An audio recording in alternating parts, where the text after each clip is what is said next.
Waalaikumsalam warahmatullahi wabarakatuh. Kami ingin mempresentasikan Quran surat Al-Alaq. Boleh, Mak.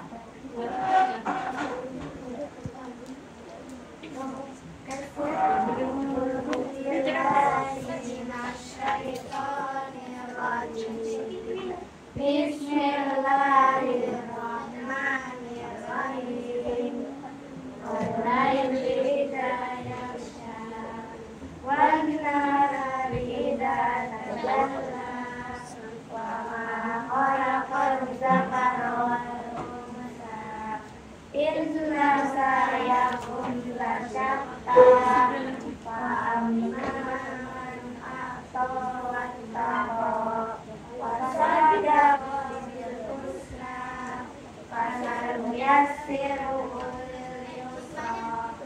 Wa amma man balila wasabna wa madzabari husna fasanu yassiruhu lil-yusra wa ma yughni anhu maluhu idza tarada.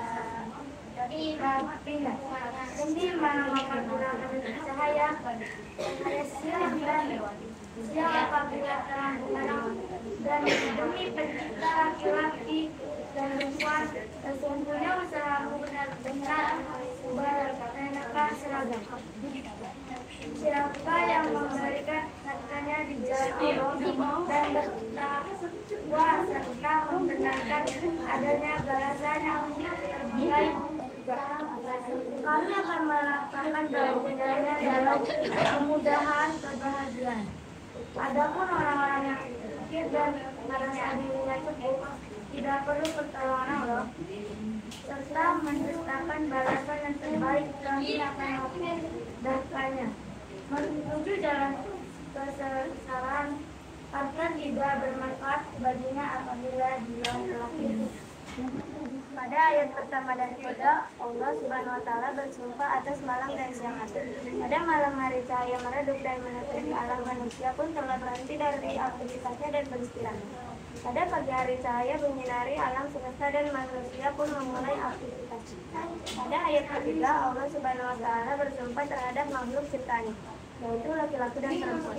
Laki-laki dan perempuan merupakan ciptaan Allah Subhanahu wa Ta'ala yang berlawan jenis kodrat. Terhadap setelah bersumpah terhadap makhluk ciptaannya yang berbeda sifat, jenis dan kodratnya, Allah Subhanahu wa Ta'ala menegaskan bahwa perbuatan dan perilaku setiap manusia itu berbeda-beda dan beragam. Hal ini dapat terjadi karena setiap manusia memiliki keinginan yang bermacam-macam. Apakah keinginan tersebut mengikuti perbuatan negatif atau positif? Perilaku manusia tersebut dapat dibagi menjadi 3 macam, yakni suka memberi, bertakwa, dan membenarkan kebaikan Allah Subhanahu wa Ta'ala.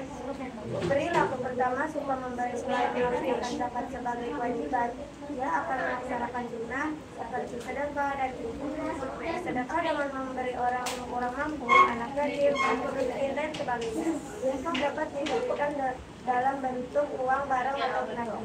Infak dapat dilakukan dengan menyumbang pembangunan sekolah, majelis kajian, mengajarkan ilmu agama dan sebagainya. Perilaku kedua bertakwa kepada Allah Subhanahu wa Ta'ala, yakni takut mengabaikan perintahnya atau melanggar larangannya. Orang yang bertakwa akan menaati segala perintah Allah Subhanahu wa Ta'ala dan menjauhi larangannya, sehingga dapat menjaga dirinya dari kemurkaan dan azab dari Allah Subhanahu wa Ta'ala. Perilaku ketiga membenarkan kebaikan Allah Subhanahu wa Ta'ala, yakni dengan mengakui nikmat-nikmat yang telah diberikan kepada hambanya dan mensyukuri nikmat tersebut. Nikmat karena itu seorang hamba yang bertakwa akan beramal di dunia untuk memperolehnya. Salah satunya dengan membantu antar sesama manusia. Seorang hamba yang melaksanakan 3 perbuatan tersebut akan Allah Subhanahu wa Ta'ala berikan kemudahan untuk mendapatkan keberuntungan baik di dunia maupun di akhirat. Sebaiknya ada manusia yang berperilaku bakhil, pelit, tidak mau menolong sesama, apalagi mengeluarkan kewajiban yakni zakat.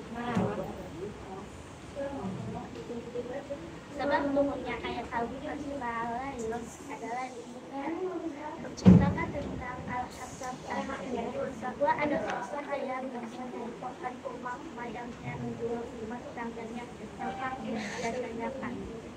Setiap kali pemilik rumah itu memetik buahnya, ia memetiknya dari rumah tetangganya itu. Apabila ada bunga yang terjatuh dan oleh anak yang satu yang yatim tersebut, ia segera meramparnya dari tangan mereka. Bahkan yang sudah masuk pun hendaknya untuk dimakan. Pembicaraan antara Nabi Muhammad SAW dan pemilik rumah itu terdengar oleh sahabat Nabi.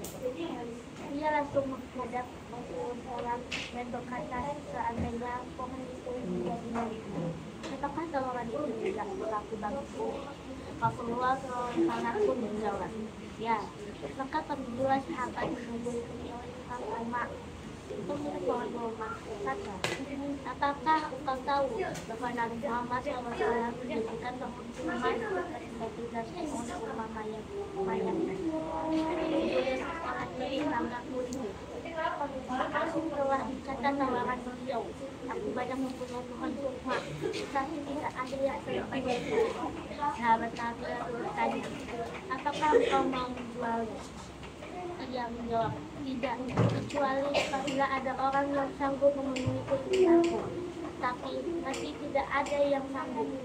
Sahabat Nabi berkata lagi, berapa yang kau inginkan? Ia berkata, aku ingin 40 pohon kurma sebagai gantinya.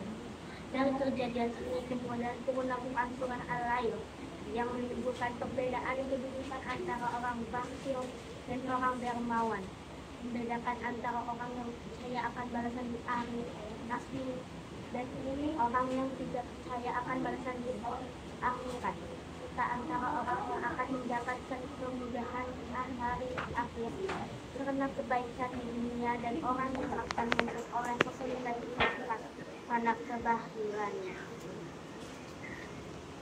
Melalui sumpah dengan makhluknya, Allah Subhanahu wa Ta'ala mengajarkan cara berkomunikasi terbaik dan dapat dicontoh oleh kita dalam kehidupan sehari-hari.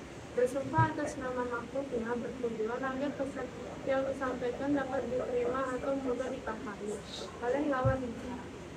Dalam komunikasi modern saat ini, kita mulai mengenal ilmu atau konsep komunikasi yang disebut algoritma, yaitu yang dibicarakan bukan tentang dirinya, akan tetapi membicarakan hal yang dibutuhkan oleh lawan bicara. Dengan demikian diharapkan pesan yang disampaikan dapat dirasakan oleh lawan bicara serta masuk dalam pemahamannya dan dapat dipisahkan.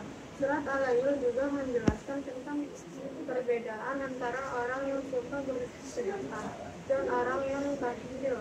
Keduanya sama-sama berbeda dan tidak mungkin Allah Subhanahu wa Ta'ala menanyakan. Adapun orang yang berinfak di dalam Allah Subhanahu wa Ta'ala akan mendapatkan kemudahan untuk menuju surga, sedangkan orang yang bakhil akan dimudahkan jalannya menuju kesulitan. Berinfak dan sedekah merupakan ibadah yang nilainya sangat luar biasa. Di mata Allah Subhanahu wa Ta'ala akan tetapi golongan untuk melaksanakan amalan tersebut pun berat baik sebelum melaksanakannya. Begitu pula ketika sudah menunaikannya, godaan sebelum berinfak dan sedekah biasanya akan merasakan atau menganggap bahwa ketika mengeluarkan harta tersebut akan berkurang, padahal Allah Subhanahu wa Ta'ala menjanjikan orang gemar berinfak dan sedekah maka balasannya akan dilipat gandakan seperti firman Allah Subhanahu wa Ta'ala dalam surat Al-Baqarah ayat 261. Godaan tersebut berinfak dan sedekah yaitu perasaan ria dan sum'ah. Padahal Allah Subhanahu wa Ta'ala sudah mengingatkan bahwa kita dilarang untuk merasa ria dan sum'ah ketika menolong sesama dengan berinfak dan sedekah, ketika menyebutkan dan menyakiti perasaan orang yang menerima sedekah atau menarik maka pahalanya akan dibatalkan seperti yang dijelaskan dalam surat Al-Baqarah ayat 204. Sekian dari kelompok kami. Assalamualaikum warahmatullahi wabarakatuh.